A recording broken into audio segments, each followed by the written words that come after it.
हाँ दोस्तों, आज हम बात करेंगे हमारा जो अगला चैप्टर है उसके बारे में, इलेक्ट्रिसिटी यानी विद्युत के बारे में। तो सबसे पहले इसमें आता है आपका चार्ज, इसको हिंदी में आवेश भी बोला जाता है। उसके बारे में आपको जानना है कि आवेश बेसिकली होते क्या हैं। तो इसमें अगर आप देखेंगे इसका जो एटॉमिक स्ट्रक्चर दिखाया गया है, एटॉमिक स्ट्रक्चर में क्या दिखाया गया है कि इसमें आपका एक न्यूक्लियस होता है, आपका एक न्यूक्लियस होता है। तो इसमें क्या होता है कि न्यूट्रॉन प्लस प्रोटॉन पाए जाते हैं, न्यूट्रॉन प्लस प्रोटॉन पाए जाते हैं। अब प्रोटॉन पाए जाते हैं तो प्रोटॉन पे देख रहे होंगे यहाँ पे सिंबल दर्शाया है प्लस का, यानी कि उस पे प्लस आवेश कहीं न कहीं डिनोट किया है कि इस पे प्लस आवेश रहते हैं। तो प्लस आवेश रहते हैं, कितना आवेश इस पे रहता है तो आप वो जान लें। प्लस जो आवेश इस पे रहता है, शायद आपको दिख नहीं रहा होगा, जो इस पे आवेश रहता है वो आपका प्लस 1.6×10⁻⁻⁻19 कूलाम का आवेश रहता है इस पे। और जो न्यूट्रॉन रहता है, आपका ये न्यूट्रॉन है ना, इस पे किसी भी प्रकार का आवेश नहीं रहता, इस पे किसी भी प्रकार का आवेश नहीं पाया जाता। और उसकी चारों तरफ आप देख रहे होंगे एक संरचना बनी है, एक चक्कर की यानी इलेक्ट्रॉनों की, जो आप देख सकते हैं कि इस सर्कुलर मोशन में चक्कर लगा रहा है, उसकी जो एक संरचना बनी है। तो आप देखेंगे अगर ये प्लस आवेश है, इसको न्यूट्रलाइज करना है, यानी कि वो अपनी अवस्था को, मतलब एक अपनी अवस्था को संतुलित बनाए रखने के लिए कहीं कहीं जो हमारे इलेक्ट्रॉन हैं उस पे माइनस आवेश रहना बहुत जरूरी है, तभी ये बैलेंस रह पाएंगे, अन्यथा बैलेंस नहीं हो पाएंगे। तो कितना इस पे आवेश रहता है उसके बारे में आप जान लें, उसके बारे में आप जान लें कि इस पे कितना आवेश रहता है। तो इस पे जो आवेश होता है आपका, इस पे जो आवेश होता है उसके बारे में जान लें आप। इस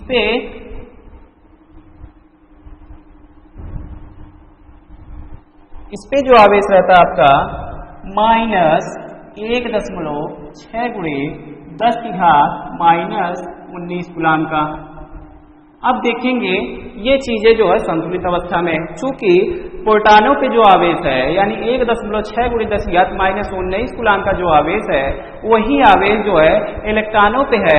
फर्क इतना है कि एक पे प्लस है, दूसरे पे माइनस है। इलेक्ट्रॉनों पे माइनस है, प्रोटॉनों पे प्लस है। इसलिए आप देखेंगे कोई भी बॉडी हो, जैसे कोई एक्सटेंडेड बॉडी आप लें, जैसे मोबाइल आपके पास है, इस पे इसका जो भी एलिमेंट बना है, कहीं न कहीं इसमें प्रोटॉनों, न्यूट्रॉनों प्लस इलेक्ट्रॉनों की जो संख्याएं होती हैं, यानी आपका जो न्यूक्लियस है ये प्लस इलेक्ट्रॉन, इन पे जो आवेश है वो दोनों बराबर होते हैं, वो दोनों बराबर होते हैं।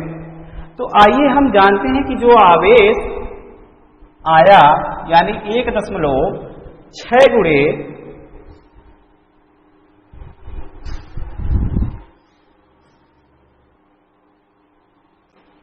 यानी जो हमारे पास आवेश इस पे आया वो कहाँ से आया उसके बारे में हमको जानना बहुत ही आवश्यक है, क्योंकि ये तो अभी उदासीन अवस्था में है, यानी इस पे किसी भी प्रकार का कोई आवेश नहीं है, किसी भी प्रकार का कोई आवेश नहीं है। क्योंकि हमको आवेश के बारे में जानना है तो उसके बारे में हम जानते हैं कि भाई आवेश आया कहाँ से।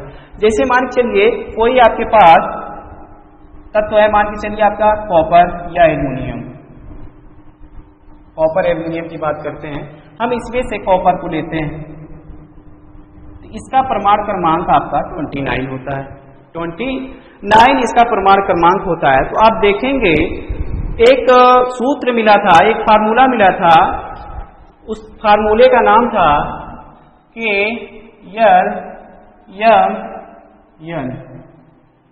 इस फार्मूले के जरिए कहीं न कहीं इसका इलेक्ट्रॉनिक विन्यास किया गया, इसका इलेक्ट्रॉनिक विन्यास किया गया। ये बेसिकली उस क्या नाम कोषों को दर्शाता है, क्या करता है, कोषों को दर्शाता है। चूंकि यहाँ पे नीचे लिखेंगे तो ये चीजें दिखाई नहीं देगी, तो आप ऊपर समझ लें। तो इसमें क्या होता है कि ये कोषों को दर्शाता है, यानी जो आपका कॉपर 29 है, इसका जब इलेक्ट्रॉनिक विन्यास करेंगे तो आपका जो मिलेगा 2, 8, 18 और 1, यही आपका मिलेगा। चूंकि इसमें अगर आप देखेंगे तो पहले में K में जगह थोड़ा सा कम है लेकिन फिर भी हम समझा। के में आपके 2 इलेक्ट्रॉन और एल में आपके 8 इलेक्ट्रॉन और एम में आपके 18 इलेक्ट्रॉन और एन में आपके 32 इलेक्ट्रॉन होते हैं, ठीक ना। यानी इन्हीं के बेस पे इलेक्ट्रॉनों का जो चक्रण है वो किया जाता है, यानी व्यवस्थित किया जाता है। अब उसके बारे में जानते हैं। आइए, जैसे ये प्रोटॉन प्लस न्यूट्रॉन आपका न्यूक्लियस कहलाता है। क्या कहलाता है? न्यूक्लियस कहलाता है। और इसके चारों तरफ 4 कक्षाएं बनेंगी।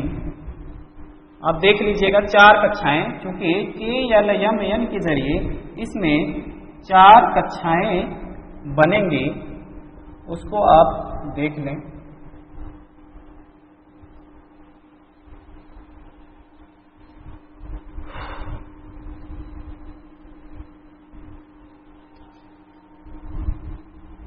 आपका नाभिक हो गया, इलेक्ट्रॉनों का चक्रण हो गया,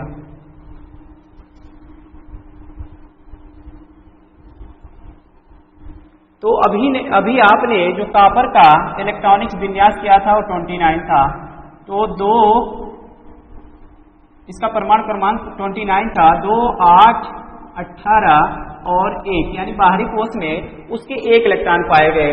आपका यहाँ पे प्रोटॉन प्लस न्यूट्रॉन है और बाहरी कोश में 1 इलेक्ट्रॉन है। हमें चूंकि आवेश को प्राप्त करना है, आवेश को प्राप्त करने के लिए जो आपका बाहरी इलेक्ट्रॉन है इनको हमको मुक्त करवाना पड़ेगा।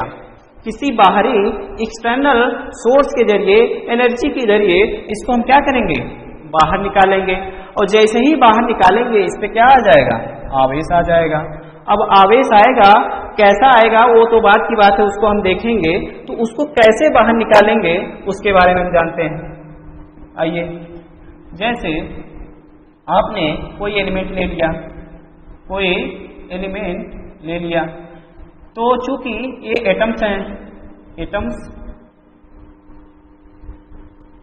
ये आपके एटम्स हैं, तो कहीं न कहीं ये प्रोटॉन, न्यूट्रॉन और इलेक्ट्रॉनों से मिलके बने होंगे, इलेक्ट्रॉनों से मिलके बने होंगे। जैसे मैंने ये कॉपर की एक चद्दर ले ली, आप कह सकते हैं एक प्लेट ले ली, जिसकी माप 1 सेंटीमीटर इसकी लंबाई, यानी 1 सेंटीमीटर की इसकी माप है, यानी कि उसकी चौड़ाई 1 सेंटीमीटर, ऊंचाई 1 सेंटीमीटर और उसकी गहराई भी 1 सेंटीमीटर, यानी एक चद्दर हमने ले ली। उसमें से देखेंगे तो जो उसके एटम्स हैं वो काफी पास पास बैठे हुए हैं। अब देखा जाए, जैसे ही इसका टेम्परेचर 20 से 25 डिग्री सेल्सियस, यानी इसका जो टेम्परेचर अगर रूम टेम्परेचर के बराबर हो गया तो हम देखेंगे जो एटम्स में इलेक्ट्रॉन है वो निकलना स्टार्ट हो जाएंगे, वो निकलना स्टार्ट हो जाएंगे। और जैसे ही निकलेंगे तो इस पे, यानी इस एटम्स पे प्लस आवेश आ जाएगा, यानी जैसे ही वहां से निकलेंगे, यानी बाहरी कोश में जैसे ही जो आपके बाहरी कोश में इलेक्ट्रॉन है, यहाँ पे जगह नहीं तो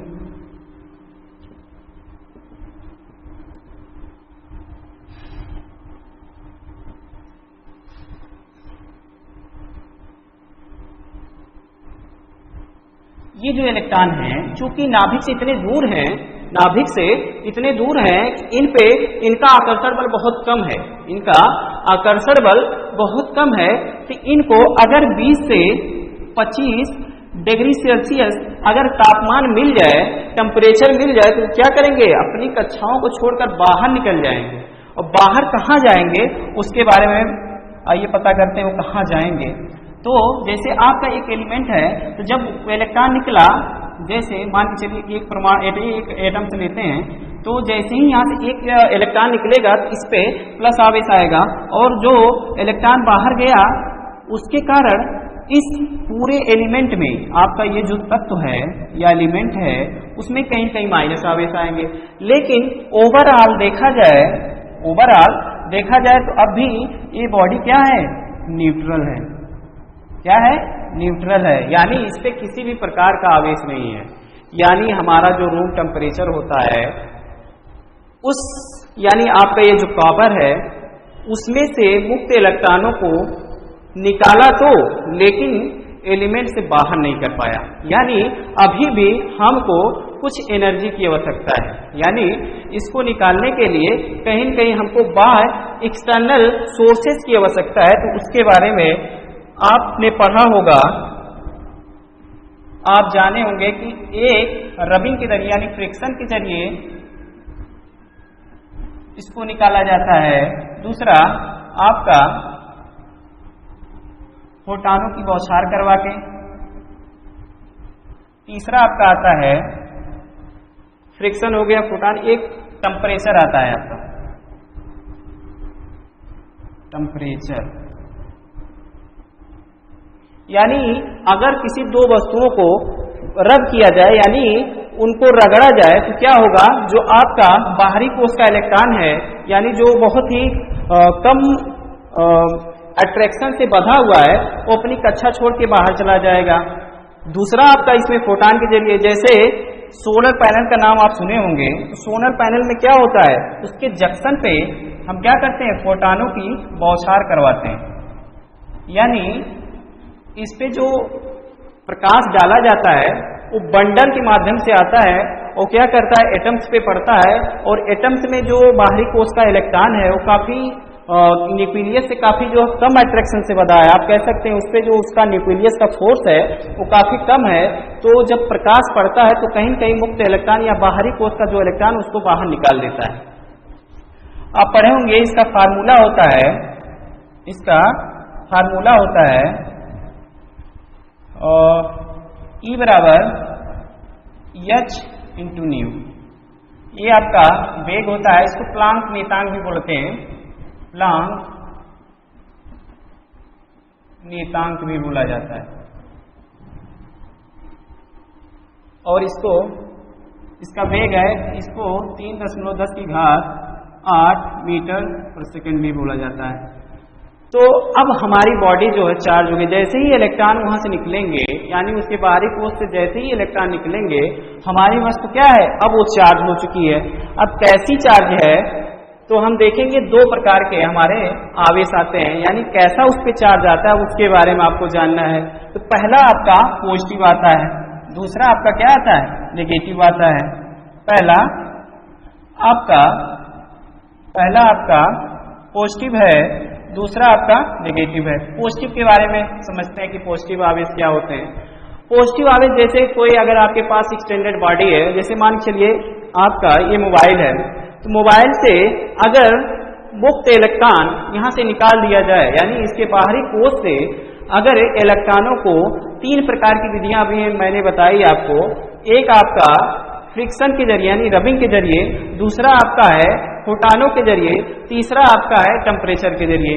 इन तीनों विधियों के माध्यम से आप इस एक्सटर्नल बॉडी के मुक्त इलेक्ट्रॉनों को आप कह सकते हैं जो बाहरी इलेक्ट्रॉन है उनको निकाल सकते हैं। और जैसे ही निकालेंगे इस एक्सटेंडेड बॉडी पे कहीं न कहीं प्लस आवेश आएंगे, यानी वो वस्तु जो है वो बस कहीं न कहीं पॉजिटिव रूप से आवेशित हो गई, वो पॉजिटिव रूप से आवेशित हो गई। अब नेक्स्ट वाला जो पार्ट आता है आपका नेगेटिव। जैसे यही एग्जांपल हम देते हैं, जैसे ये मोबाइल है आपकी, मोबाइल में कहीं न कहीं आप देखेंगे इसमें अगर देखा जाए एक एग्जांपल के तौर पे इसको समझा जाए तो इसमें अगर मान के चलिए इसमें इलेक्ट्रॉनों की कमी है, तो इसको बाहर से अगर इलेक्ट्रॉनों की कहीं न कहीं इसमें अगर बाहर से इलेक्ट्रॉनों को इसमें डाल दिया जाए यानी इस बॉडी में अगर बाहर से इलेक्ट्रॉन को डाल दिया जाए तो क्या होगा, अगर इलेक्ट्रॉनों को बाहर से डाल दिया जाए तो क्या होगा कि ये बॉडी क्या होगी, नेगेटिव आवेश आ जाएंगे इस पे, यानी नेगेटिवली आवेश आ जाएंगे इस पे। यानी ये वस्तु क्या हो गई, अब नेगेटिव रूप से यानी ऋणात्मक रूप से ये आवेशित हो गई। यानी 2 प्रकार के हमारे साथ में, पहला तो आपने पढ़ा पॉजिटिव आवेश, दूसरा आपने पढ़ा नेगेटिव आवेश। तो पहला आवेश कैसे आया कि कोई भी एक्सटेंडेड बॉडी है उससे इलेक्ट्रॉनों को अगर आप बाहर कर दें यानी बाहरी कोश का जो इलेक्ट्रॉन है उसको अगर बाहर कर देते हैं तो उस पर पॉजिटिव आवेश आएगा। और अगर किसी भी वस्तु में बाहर से इलेक्ट्रॉनों को अगर आप डाल दें तो क्या होगा, नेगेटिवली रूप से वो आवेशित हो जाएगी, यानी उस पर ऋणात्मकता कहीं न कहीं उस वस्तु पे आ जाएगी। ठीक ना, ये तो वही आवेश की बात की। आवेश अभी हमने देखा कि किस तरीके से आवेश आए, यानी कि मुक्त इलेक्ट्रॉनों को आपने बाहर निकाला तो वो वस्तु कहीं न कहीं जो आवेशित हुई। तो फिर उसके प्रकार के बारे में आपने देखा कि किस तरीके से अगर पॉजिटिव आवेश है तो किस तरीके से वो जो वस्तुओं को हम जो पॉजिटिव आवेश बनाएंगे, अगर नेगेटिव आवेश है तो किस तरीके से वस्तुओं को जो है नेगेटिवली चार्ज करेंगे। तो उसके बारे में आपने जाना। अब बात करते हैं कि इस पे कितना आवेश आता है। बात होती है ना कि कितना आवेश, जैसे एक इलेक्ट्रॉन आपने निकाला तो उस बॉडी पे कितना आवेश आया उसके बारे में। जैसे अगर इसकी बात की जाए, कोई मान के चलिए एलिमेंट है, पदार्थ है, उसकी बात की जाए, अगर उसकी बात की जाए तो क्या होगा, अगर एक इलेक्ट्रॉन यहां से निकला इस एलिमेंट से, यानी आपका ये जो एटम्स है यहां से एक इलेक्ट्रॉन निकला, इस पे प्लस आवेश, इस पे नेगेटिव आवेश आएगा। क्योंकि एलिमेंट हमें अभी आके बैठ गया यहाँ पे, तो अगर बैठ गया तो वहां पे कहीं न कहीं ये जो आवेश है 1.6 गुणे 10 की घात माइनस 19 कूलाम का आवेश ले गया, माइनस 19 कूलाम का आवेश ले गया, माइनस 19 कूलाम का आवेश ले गया। ऐसे ही आप बॉडी से, इसी प्रकार आप बॉडी से अगर इलेक्ट्रॉनों को मुक्त करवाते रहें, इलेक्ट्रॉनों को एक इलेक्ट्रॉन निकाले, 2 इलेक्ट्रॉन निकाले, 3 इलेक्ट्रॉन निकाले, तो क्या होगा कि आप देखेंगे इस पे, यानी अगर एक इलेक्ट्रॉन निकालेंगे 1 गुणे 1 यहाँ पे दिखाई नहीं दे रहा होगा, आइए बात करते हैं ऊपर। जैसे आपने एक इलेक्ट्रॉन निकाला, 1 गुणे 1.6 गुणे 10 की घात माइनस 19 कूलाम का आवेश आ गया। अगर बॉडी से 2 इलेक्ट्रॉन निकालें तो 1.2 गुणे 1.6 गुणे 10 की घात माइनस 19 कूलाम का आवेश आ गया।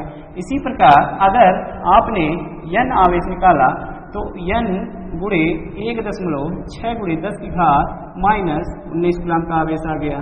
आप इसको नोट कर लें, n गुणे होता है, यानी n गुणे 1.6 गुणे 10 की घात माइनस 19 कूलाम का आवेश इस बॉडी पे, जो भी बॉडी है उससे अगर आप इलेक्ट्रॉनों को निकालेंगे, n इलेक्ट्रॉन निकाल रहे हैं, तो 1 गुणे 1.6 गुणे 10 की घात माइनस 19 कूलाम का आवेश उस बॉडी पे आ गया। तो आप पढ़े होंगे इसको, आप इसे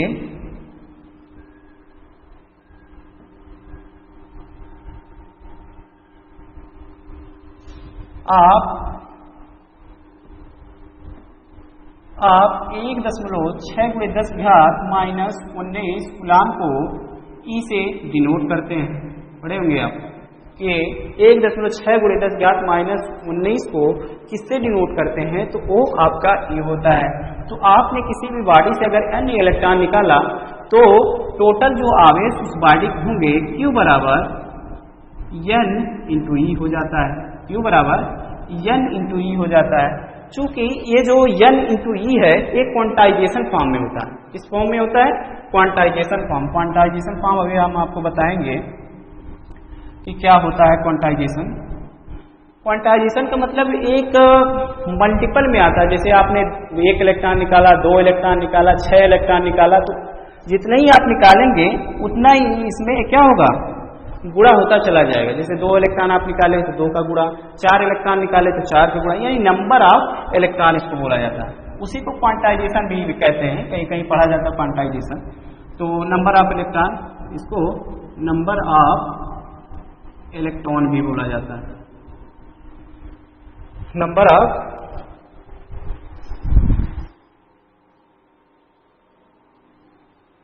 ऑफ इलेक्ट्रॉन भी बोला जाता है इसको।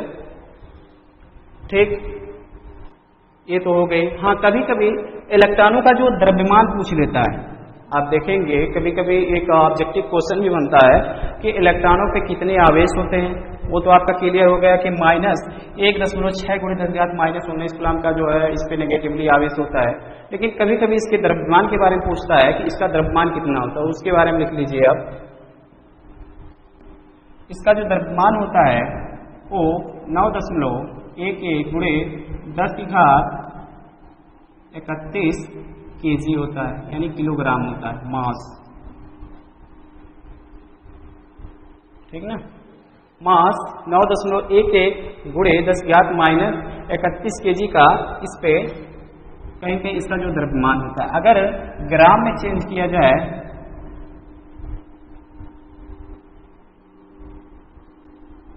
गुणे 10⁻3 ये ग्राम में हो जाएगा। क्योंकि इसको जब कन्वर्ट करेंगे तो 1 kg में 1000 ग्राम होता है, यानी 1 किलोग्राम में 1000 ग्राम होता है। तो इसमें जब आप गुणा करेंगे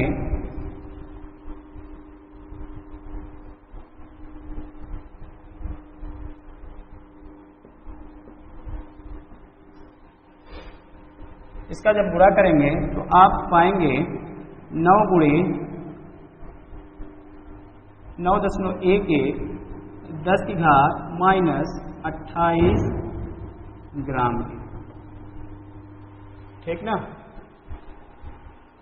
शायद इतना ही आएगा, क्योंकि जब इसमें से आप, चूंकि ये प्लस है ना, तो प्लस ये माइनस घट के आएंगे तो -28 ग्राम हो जाएगा। ठीक ना, ये कभी कभी इसका द्रव्यमान पूछ लेता है।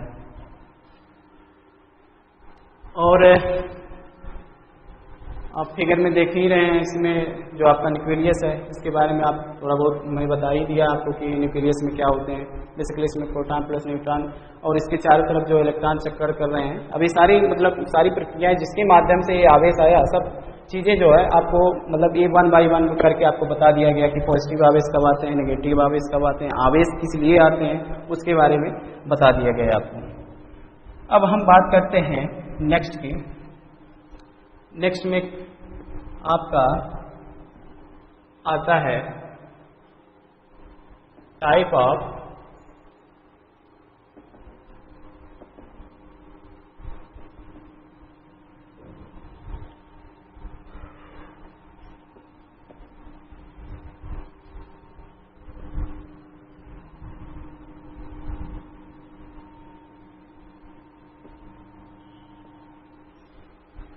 टाइप ऑफ इलेक्ट्रिसिटी, यानी विद्युत के प्रकार। सबसे पहले इसमें आता है आपका स्टैटिक इलेक्ट्रिसिटी। नहीं, सबसे पहले इसमें आता है आपका स्टैटिक इलेक्ट्रिसिटी, यानी स्थिर वैद्युत। इसको बोलते हैं हिंदी में स्थिर वैद्युत। आप देखे होंगे जो स्थिर वैद्युत है उसके बारे में आज से लगभग 2500 वर्ष पहले, 2500 वर्ष पहले की बात है, एक थेल्स नामक वैज्ञानिक हुए, उन्होंने इस स्टैटिक इलेक्ट्रिसिटी की निजात की थी। उन्होंने बताया ये था कि जैसे उन्होंने एक लेड की छड़ ली थी, एक लेड की छड़ और रेशम के एक कपड़े का इस्तेमाल किया था, तो उन्होंने पाया था कि अगर इनको रब किया जाए, यानी अगर इनको आपस में फ्रिक्शन किया जाए, तो कुछ जो इलेक्ट्रॉन होते हैं, आप कह सकते हैं जो पॉजिटिव, जैसे कोई भी आपका एटम्स है वो प्लस और माइनस से मिलकर बना होता है। तो वही होता है कि एक तरफ आपका जैसे अगर एक कंडक्टर की बात की जाए, यानी छड़ की बात की जाए, एक तरफ आपका हो जाएगा पॉजिटिव, दूसरी तरफ हो जाएगा आपका नेगेटिव। और इसको अगर रगड़ा जाए किसी दूसरे एलिमेंट के जरिए तो क्या होगा कि चूंकि ये भी, इसमें भी एटम्स होंगे तो इसमें भी एटम्स होंगे, तो जाहिर सी बात इसमें भी प्लस और माइनस होगा। तो क्या होगा कि जब आप रगड़ेंगे तो इनकी स्थिति में परिवर्तन होगा, इनकी स्थिति में परिवर्तन होगा, यानी आपके जो माइनस चार्ज है वो प्लस की तरफ अट्रैक्ट होंगे और जो प्लस चार्ज है वो माइनस की तरफ अट्रैक्ट होंगे। तो इसमें अगर आप देखेंगे तो ये क्या करेगा, इसको अट्रैक्ट करने की कोशिश करेगा, यानी अपने पास खींचने की कोशिश करेगा। ये क्या करेगा, इसको अपने पास खींचने की कोशिश करेगा। अब जब खींचेगा तो इनकी स्थिति कहीं कहीं एक स्थान से दूसरे स्थान पे अपने ही एलिमेंट में रहेंगे, लेकिन ये कहीं न कहीं अपनी अवस्था में परिवर्तन लाएंगे, अपनी अवस्था में परिवर्तन लाएंगे, जिसकी वजह से देखा ये गया कि इससे क्या आ गया, आवेश आ गया। और अगर आवेश आया तो जाहिर सी बात उसमें एनर्जी आई, जाहिर सी बात है उसमें एनर्जी आई यानी ऊर्जा आई। अगर आपके पास ऊर्जा आ गई तो वही दैट्स मीन कन्वर्ट हो जाती है इलेक्ट्रिक के फॉर्म में, वही कन्वर्ट हो जाती है इलेक्ट्रिक के फॉर्म में। लेकिन ये अपने एलिमेंट को छोड़कर कहीं बाहर नहीं गए। अभी आप चालन बीम में क्या करेंगे यानी डायनेमिक इलेक्ट्रिसिटी में क्या करेंगे, उसमें इलेक्ट्रॉनों का स्थानांतरण हो जाता है, लेकिन इसमें क्या है कि जो आपके प्लस हैं, जैसे कोई भी एटम्स है तो उसमें प्लस माइनस होते हैं ना, इलेक्ट्रॉन जो है बारीक कक्षा में जो चक्कर लगाते हैं जो प्लस होते हैं यानी कि आपके न्यूक्लियस होते हैं वो कहीं कहीं स्थित होते हैं ना, तो वही चीज है ये अपनी अवस्था में थोड़ा सा परिवर्तन करते हैं, जिसकी वजह से थोड़ा सा इसमें आवेश आ जाता है, इसमें आवेश आ जाता है। तो इसको हम क्या कहते हैं, स्टैटिक इलेक्ट्रिसिटी बोला जाता है, इसको स्टैटिक इलेक्ट्रिसिटी बोला जाता है। इसको पता कैसे किया गया, जैसे छोटे छोटे कागज के टुकड़ों को इसमें लाया गया, इसको हटा दिया गया, इसको जब हटाएंगे तो छोटे छोटे कागज के टुकड़ों को जब इसमें लाएंगे तो उसमें आकर्षित होने का गुण आ जाता है, यानी कागज को अपनी तरफ से क्या करेगा, अट्रैक्ट करेगा। यानी जब तक कि अपनी अवस्था को पुनः प्रारंभिक अवस्था में नहीं ला लेता तब तक क्या करेगा, उस कागज को अट्रैक्ट करेगा, ठीक ना। ये चीजें होती है स्टैटिक इलेक्ट्रिसिटी में यानी स्थिर वैद्युत में। मुझे लगता है कि आप लोग इसके बारे में थोड़ा बहुत जानते होंगे। तो इसमें यही बताया गया है कि एक रॉड है, उसको जब रबिंग किया जाता है तो इसको दिखाया गया है। तो आप जान लें कि स्टैटिक इलेक्ट्रिसिटी में क्या होता है कि उसमें आवेश एक स्थान से दूसरे स्थान पे प्रभावित नहीं होते हैं, यानी वो एक स्थान से दूसरे स्थान पे नहीं जाते हैं, वो अपने स्थान पे बने रहते हैं, लेकिन उनमें कहीं कहीं थोड़ी बहुत एनर्जी आ जाती है, जिसकी वजह से जो एक्सटेंडेड बॉडी होती है उसको कहीं कहीं अट्रैक्ट करने की उनकी कहीं कहीं थोड़ा सा प्रॉपर्टी आ जाती है, ये स्टैटिक इलेक्ट्रिसिटी। लेकिन इसका जो इस्तेमाल आज बिल्कुल हम इसका जो इस्तेमाल बिल्कुल नहीं करते हैं। कौन जाएगा झमेला पालने के भैया आप, जब वो मतलब वो चीज़ें जब वो मतलब एक स्थान से दूसरे स्थान पे नहीं जाएंगे तो उसका कोई वैल्यू नहीं रह जाता, उसका कोई मतलब नहीं है कि भाई जब वो इलेक्ट्रिसिटी भाई इसमें कौन रगड़ेगा पकड़ के। तो इसी वजह से इसको जो है समाप्त कर दिया गया। अब नेक्स्ट जो आपका आता है उसके बारे में जान लें।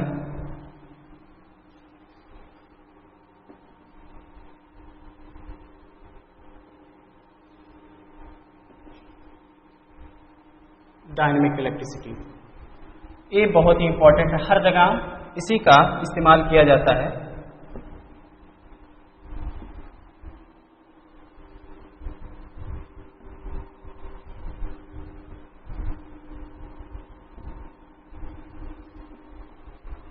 हर जगह इसी का इस्तेमाल किया जाता है,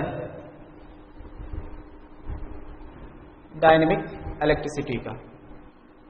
तो आप देख रहे होंगे इसमें एक बैटरी लगी है, एक बैटरी लगी है, उसके जरिए हम एक बल्ब इसमें लगा के यानी कि सर्किट जो है एक तार के माध्यम से सर्किट जो है पूरी करते हैं। पूरी करने के बाद हम देखते हैं कि ये हमारा अब चूंकि ये आवेशित है, आवेशित है तो दैट्स मीन इसमें कहीं न कहीं चार्ज स्टोर है। अब चार्ज वही अगर स्टोर है तो यानी कि उनके अंदर जो एनर्जी है तो एनर्जी जो है हम कन्वर्ट करते हैं किसके फॉर्म में, लाइट के माध्यम से, यानी लाइट यानी प्रकाश के माध्यम से उसको हम कन्वर्ट कर लेते हैं। तो डायनेमिक इलेक्ट्रिसिटी का मतलब ये है कि इसमें इलेक्ट्रॉनों का कहीं कहीं प्रवाह होता है, यानी इलेक्ट्रॉन एक स्थान से निकलकर दूसरे स्थान पे आते हैं। इसका जो आज जितनी भी इलेक्ट्रिकल की जितने भी इंस्ट्रूमेंट आप देखेंगे, चाहे वो मोटर हो, फैन हो, लाइट हो, रेफ्रिजरेटर हो, सीलिंग फैन है, जो मतलब जो भी उपकरण है सब इन्हीं के माध्यम से चलते हैं, यानी कि गतिशील इलेक्ट्रिसिटी के माध्यम से ही हम इनका इस्तेमाल करते हैं। यानी आज जो भी उपकरण हम इस्तेमाल करते हैं सब इसकी देन है, डायनेमिक इलेक्ट्रिसिटी की, डायनेमिक इलेक्ट्रिसिटी की ही देन। ठीक, अब हम आगे बात करते हैं। आगे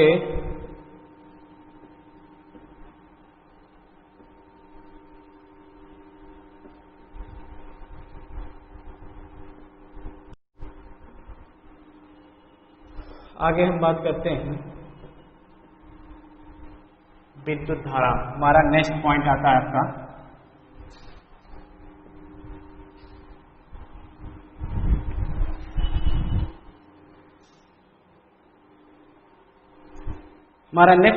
आपका विद्युत धारा, इलेक्ट्रिक करंट। इसके बारे में बहुत ही मान चलिए इलेक्ट्रिकल की आप कह सकते हैं इलेक्ट्रीशियन की पूरी जान है। जो विद्युत धारा है इन्हीं के जरिए जितने भी हमारे उपकरण हैं, अगर ये ना हो तो कोई भी उपकरण आपका चलेगा नहीं, कोई भी उपकरण आपका नहीं चलेगा। तो इसको जानना बहुत ही आवश्यक है। तो धारा आप पढ़े होंगे Q बराबर या I बराबर आप पढ़े होंगे Q/T के, यानी rate of flow of charge को ही हम क्या कहते हैं, करंट कहते हैं, उसी को हम करंट कहते हैं। लेकिन अगर हम बैटरी के जरिए ये सिंबल जो बनाया गया है इसके जरिए समझें तो आप देखेंगे कि हमारा जो बैटरी जो हमारी इस्तेमाल होती है, एक पे प्लस होता है दूसरे पे माइनस होता है। अब चूंकि जो हमारे मुक्त इलेक्ट्रॉन इस एलिमेंट में हैं, जो हमारे मुक्त इलेक्ट्रॉन, चूंकि मैंने आपको बताया कोई भी एलिमेंट हो जैसे कॉपर एल्युमिनियम आप जो भी लेते हैं, उनके लिए जो 20 से 25 डिग्री सेल्सियस जो तापमान होता है वो बहुत ही अनिवार्य है मुक्त इलेक्ट्रॉनों को निजात करने के लिए, आप कह सकते हैं मुक्त इलेक्ट्रॉनों को उत्पन्न करने के लिए। यानी उसके बाहरी कोश के जो इलेक्ट्रॉन है वो कहीं न कहीं एलिमेंट में आके चुपचाप बैठे रहते हैं। प्लस अगर थोड़ा बहुत, बशर्ते कि थोड़ा बहुत उनको एनर्जी अगर मिल जाए तो वो क्या करना स्टार्ट कर देंगे, रोटेशन करना स्टार्ट कर देंगे, या आप कह सकते हैं कि गतिशील होना स्टार्ट हो जाएंगे। तो इसको हम समझते हैं कि कैसे जो है करंट हमारी प्रवाहित होती है। तो हमारे जो ये इलेक्ट्रॉन है, चूंकि माइनस होता है तो इलेक्ट्रॉन पे भी माइनस आवेश होते हैं, तो ये क्या करेगा, इसको फोर्स लगाएगा तो इलेक्ट्रॉन यहाँ से चलना स्टार्ट होंगे। अब चूंकि ये हमारी दूसरी जो प्लेट होती है वो प्लस होती है, यानी उन तमाम इलेक्ट्रॉनों को ये आकर्षित करने की कोशिश करेगी। यानी जितने इलेक्ट्रॉन आ रहे हैं, आओ भैया, वो कहेगी आओ भैया हम लेंगे, आपको लेंगे। अब चूंकि ये सर्किट पूरी क्या है, क्लोज है। अब जब सर्किट क्लोज है तो इसमें जो है करंट प्रवाहित होना स्टार्ट हो जाएगा। कभी कभी ये पूछा जाता है कि हमारी जो करंट है वो इलेक्ट्रॉनों के विपरीत क्यों होती है। होता है ना, आपके भी दिमाग में कहीं न कहीं जिज्ञासा बनी होगी, तो इलेक्ट्रॉन तो इस तरफ प्रवाहित हो रहे हैं, तो इलेक्ट्रॉन उसके जो करंट है उसके विपरीत क्यों प्रवाहित हो रही है, ये जानना आपको बहुत ही आवश्यक है। जैसे एक एग्जाम्पल से हम समझते हैं कि जैसे आप स्विमिंग कर रहे हैं, तो कहीं न कहीं आप पढ़े होंगे एक उत्प्लावन बल का नाम सुने होंगे। तो जैसे ही आप तैरते हैं तो क्या होता है कि आप मान के चलिए आप मुक्त इलेक्ट्रॉन हैं, और जैसे ही तैरते हैं तो जो पानी के जो द्रव हैं वो बहना स्टार्ट हो जाते हैं। यानी आप अगर आगे की तरफ जा रहे हैं तो जो पानी का फ्लो है वो पीछे की तरफ होता है। सेम वे जो लॉजिक यहाँ लगता है ये एकदम उसी प्रकार से लगता है। ये तो हो गया प्रैक्टिकली कि आप उसको प्रैक्टिकल तौर पे कैसे जो एनालिसिस करेंगे। लेकिन अगर इसमें देखा जाए, आप एक विद्युत क्षेत्र का नाम सुने होंगे, वैद्युत क्षेत्र का नाम सुने होंगे। Q बराबर होता है W/Q के। अगर मान के चलिए ये माइनस है, आपका ये माइनस है, तो कहीं न कहीं जो आपका वैद्युत क्षेत्र लगा इस बैटरी में वो माइनस की तरफ लगा, यानी कहीं न कहीं इस साइड लगा ऐसे। यानी कि आपका जो वैद्युत क्षेत्र लगा कुछ इस तरीके से ऐसे भ्रमण करते हुए कुछ इस तरीके से ऐसे आया।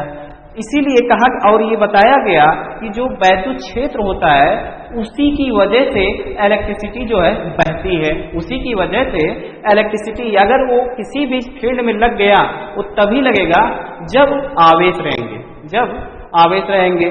तो जाहिर सी बात है जब इसमें लगा तो यानी उसके इलेक्ट्रॉनों के विपरीत लगा और उसी की दिशा में हम जो है करंट को मापते हैं, यानी कि कहीं न कहीं करंट उसी की दिशा में हम मानते हैं कि करंट उसी की दिशा में प्रवाहित हो रही है। मुझे लगता है कि आपको ये चीज़ें बहुत ही अच्छे तरीके से समझ में आई होगी कि भाई इलेक्ट्रॉनों के विपरीत करंट को क्यों माना जाता है। तो बस वही वजह है कि जो वैद्युत क्षेत्र आपका लगा, इलेक्ट्रिक फील्ड जो लगा उसके विपरीत में लगा, उसके विपरीत में लगा। तो इसका जो सूत्र होता है वो आप लिख लें, I बराबर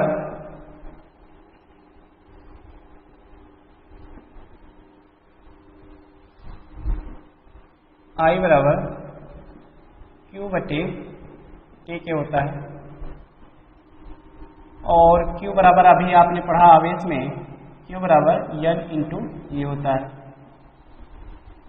N इंटू ये होता है। ये नंबर ऑफ इलेक्ट्रॉन होते हैं, नंबर ऑफ इलेक्ट्रॉन, ये आवेश होता है, आपका आवेश होता है,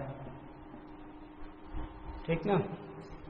हाँ, अब नेक्स्ट की बात करते हैं कि इसके जो यूनिट होती है वो क्या होती है, उसके बारे में आप जान लें।